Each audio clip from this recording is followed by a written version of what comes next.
Баршаңызға сәлем достар. Өткен видеода мен сіздерге канал ашуды көрсеткен болатын. Егер канал ашқан болсаңыз, енді өзіңізге нишаны таңдап, каналды жүргізуді бастайтын сәт келді. Каналды жүргізер алдында барлық адамда қорқыныш болады. Менің видеомды кім қарайды? Мен жақсы сапалы видео түсіре алмаймын. Қазір онсыз да YouTube'да каналдар көбейіп кетті. Соның ішінен неге дәл менің каналымды қарау керек адамдар деген сияқты қорқыныш ойлар болады. Сіз дәл қазір сол ойдың барлығынан арылыңыз, себебі сіздің видеоларыңызға да міндетті түрде көрермен табылады, оған сенімді болыңыз. Бірақ сіз видео түсірдіңіз, салдыңыз, сіз бірден YouTube'дан табыс тауып кетесіз деген сөз емес, бірден өзіңіздің көрерменіңіз таппайсыз. Сіз ол үшін бірнеше ай, мүмкін бірнеше апта тоқтаусыз жұмыс істеуіңізге тура келеді. Сол кезде ғана сіз өзіңіздің нишаңызды толығымен табасыз, өзіңіздің көрерменіңізді табасыз. Сізге керегі ең бастысы тұрақтылық пен төзімділік. Сіз тоқтамай жұмыс істесеңіз, міндетті түрде сізге де көрермен табылары анық. Сол үшін берілмеңіз, қорықпаңыз, дәл қазір бастайық. Енді менімен бірге өзіңізге дәл қазір ниша тауып алыңыз, сол үшін видеоны соңына дейін көріңіз.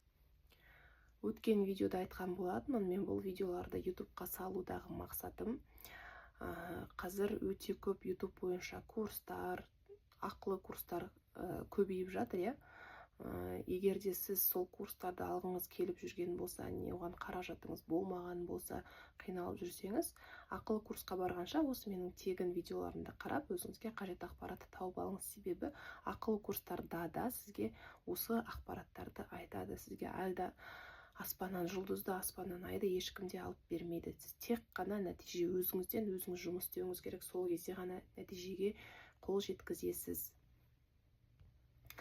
Енді ниша дегеніміз не? Ниша дегеніміз ол сіздің YouTube'дағы бағытыңыз. Яғни сіз қандай тақырыпқа байланысты видеолар саласыз, соны ниша деп айтады. Мысалы, сіз рецептермен бөлісетін болсаңыз, сіздің нишаңыз фудблог, яғни рецептер нишасы. Егер де сіз тігінші болып, тігін тігудің әдістерін көрсететін болсаңыз, онда ол сіздің нишаңыз тігін нишасы болады. Сіз мұғалім болсаңыз, мұғалімдікке байланысты нишаны YouTube каналда ашып, сол бойынша жұмыс істесеңіз болады. Яғни сабақта қандай ойындар өткізуге болады оқушылармен, қандай сергіту сәттері бар деген сияқты әртүрлі мұғалімдерге қажетті ақпараттармен бөлісе аласыз. Мұғалімдерге мысалы қазіргі таңда зейнет жасына жақын қалған мұғалімдер, көбінесе үлкен жастағы мұғалімдер платформаларды қолдану білмейді. Сол кісілерге, немесе жас мамандарға, әртүрлі мұғалімдерге қажетті платформаларды үйретіп, видеолар салсаңыз, ол да танымалдылықпен қолданыста қазір. Енді қазіргі таңда қазақша YouTube'да сізде бәсекелестік өте көп бола қоймайды, сондықтан сіздің алдыға шығуыңызға, монетизация тезірек қосуыңызға мүмкіндігіңіз басқа YouTube каналдарға, орыс тілді YouTube каналдарға қарағанда өте көп. Бұл видеоның бірінші бөліміне өзіме ұнаған, сіздерге ұнайды деп сенетін 20 нишамен бөліскім келеді. Айтпақша, сонымен қатар айта кететін жағдай, егер сіз YouTube жүргізген кезде өзіңіздің бет-әлпетіңізді, түріңізді, өзіңізді көрсеткіңіз келмесе, өзіңізді көрсетпей-ақ жүргізуге болатын нишаларды да мен тауып жинап қойдым. Себебі қазір YouTube жүргізгісі келетіндер көп, бірақ көбінесе ұялады.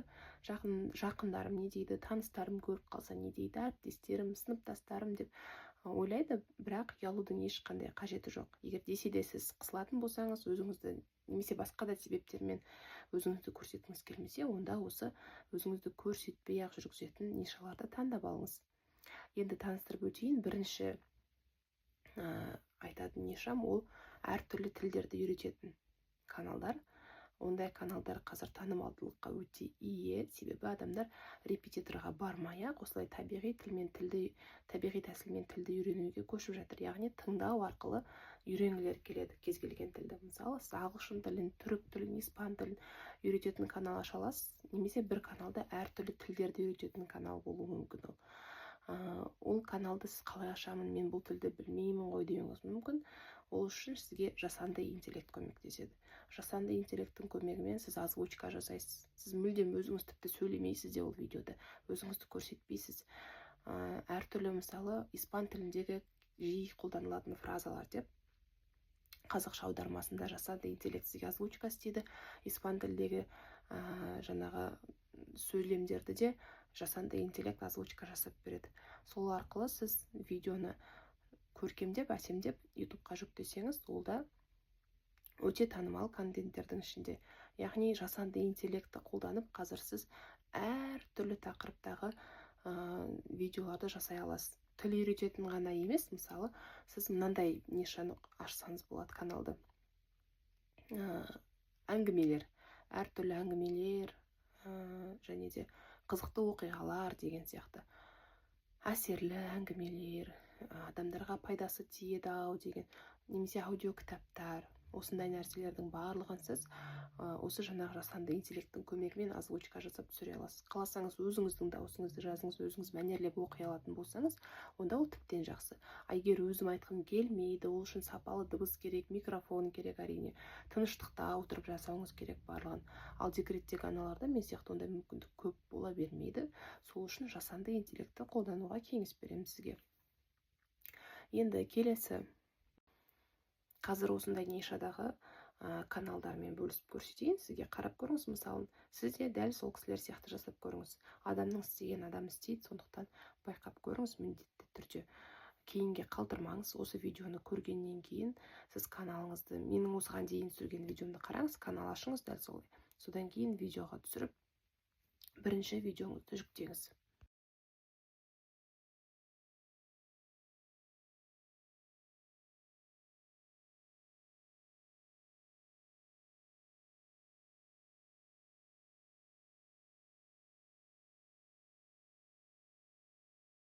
Сегодня мы послушаем историю на английском для среднего уровня. Прежде чем мы начнем, пожалуйста, поставьте лайк и подпишитесь на канал, чтобы не пропустить новые уроки. Приятного прослушивания! Сначала давайте разберем ключевые слова и фразы. I can manage. Я могу справиться. I can manage. Struggle with something.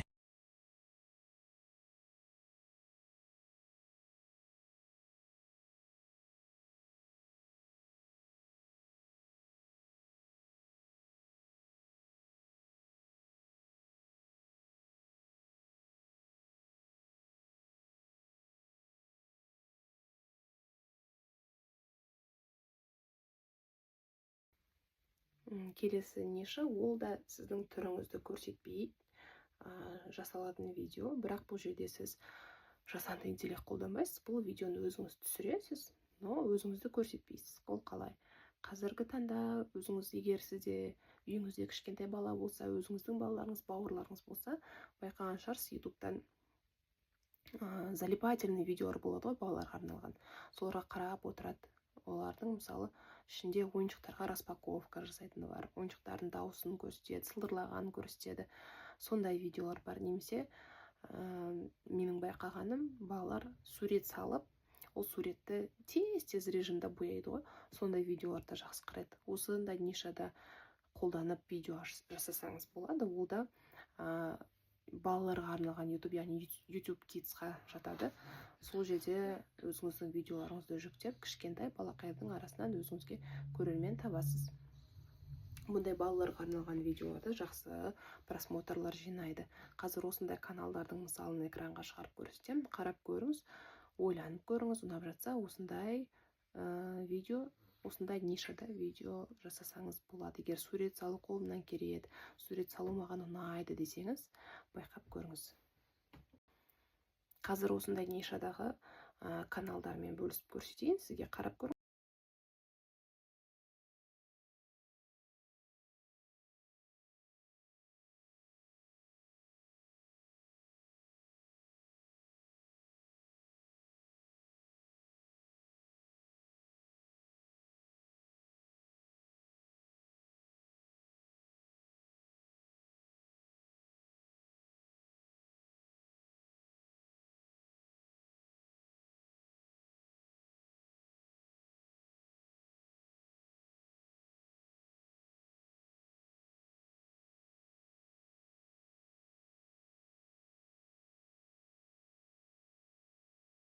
Всем привет, ребята! Вы попали на мой канал, и сегодня у нас новое видео. Конечно же, это распаковочка бумажных коллекций. На сегодня я подготовила новиночку. Я думаю, она вам точно понравится, потому что это дубайский шоколад. Это не просто коллекция, здесь нам будут попадаться денежки, которые я, конечно...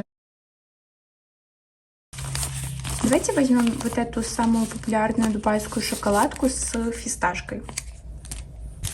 Таблички на двери давайте вот такой. Мне нравится, как я нарисовала этот пакет.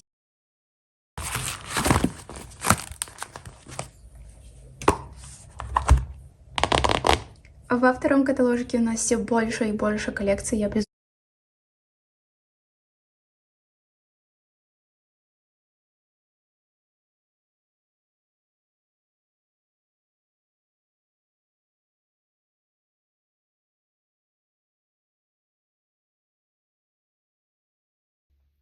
Келесі Ниша влог каналы. Қазір сіз ойлап тұрған шығарсыз, менің влогтарым кімге керек, мен мысалы атақты адам емеспін, мен ешкім бәрібір танымайды, кімге қызық болуы мүмкін деген сияқты. Жоқ, сіздің өміріңіз, ең қарапайым өміріңіз сіздің адамдарға қызық болады, міндетті түрде. Адамдар керісінше қазір андай инстаграмға кірсек те, қайда кірсек те успешный успех болып барлығы жылтыраған үйлерде тұрады, бәрі байып кеткен, бәрі жеңіл өмір сүреді, сондай өзінің өмірлерін көрсетеді, демонстрация істейді да, сондықтан адамдар одан шаршап кетті. Керісінше адамдарға қазір қарапайым өмір қызықты. Сол үшін сіз ауылда тұрсаңыз тіптен жақсы. Ауылдың өмірі қазір барлық адамдарға қызықты. Менің ауылдағы бір күнім, ауылда қандай шаруамен айналысамын, ауылдағы қызықтар деген сияқты тақырыптар қойып, сіз әртүрлі влогтар түсірсеңіз болады. Күнделікті өміріңізді салып түсіре беріңіз, ол қызық адамдарға. Міндетті түрде сіз көрермен жинайсыз. Ауылда тұрсаңыз да, қалада тұрсаңыз да, өзіңіздің күнделікті өміріңізбен, менің күнделігім деген сияқты ашып қойып түсіре беріңіз. Ол сіздің бір жағынан өзіңізге де келешекте естелік болып қалады. Тіпті әрі қарай жалғастырмаймын деген күннің өзінде ештеңе жоғалтпайсыз, сіз тәжірибе жинайсыз, опыт жинайсыз. Сіз бірінші түсіргенде мысалы влогыңыз қызықсыз болуы мүмкін, екінші ретте сәл жақсырақ, үшінші ретте сіз уже киношный съемканы үйреніп, влогыңыз тіпті қызық болады. Солай сіз үйренесіз. Сол үшін бастапқыда білмеймін, ешкімге қызық болмайды, түсіре алмаймын, қолымнан келмейді демей, бірден бастап кетіңіз. Сіздің видеоңыз идеальны болмаса да мейлі сала беріңіз оны. Сіз солай біртіндеп үйренесіз. Егер сіз қазір мен ниша таңдай алмадым, мен түсіргенім кімге қызық деп ойланып жүре берсеңіз, сіз солай жүре бересіз. Одан да дәл қазір бастап кеттіңіз. Міндетті түрде тіпті өзіңіздің түсірген, өзіңіздің жасаған видеоңыз ұнамай тұрса да жүктеңіз оны. Адамдар көріп, комментарий жазады, пікірлерін қалдырады, кімге қай жері ұнады, кімге қай жері ұнамады. Соған қарап сіз жөндейсіз, видеоларыңыздың сапасы да жақсарады уақыт өте келе, көш жүреді, түзеледі дейді. Сол үшін уайымдамай сала беріңіз, бастай беріңіз. Қазір осындай влоговый қарапайым адамның ғана өмірін көрсететін каналдарды көрсетейін.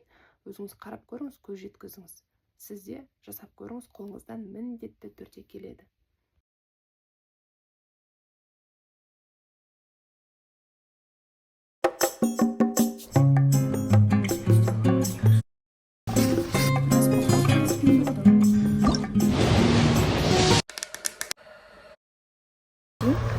Чтобы что-то покушать, что-то купить. Капец, когда я захожу в магазин, я сразу забываю, что я снимаю влог. Это всегда так.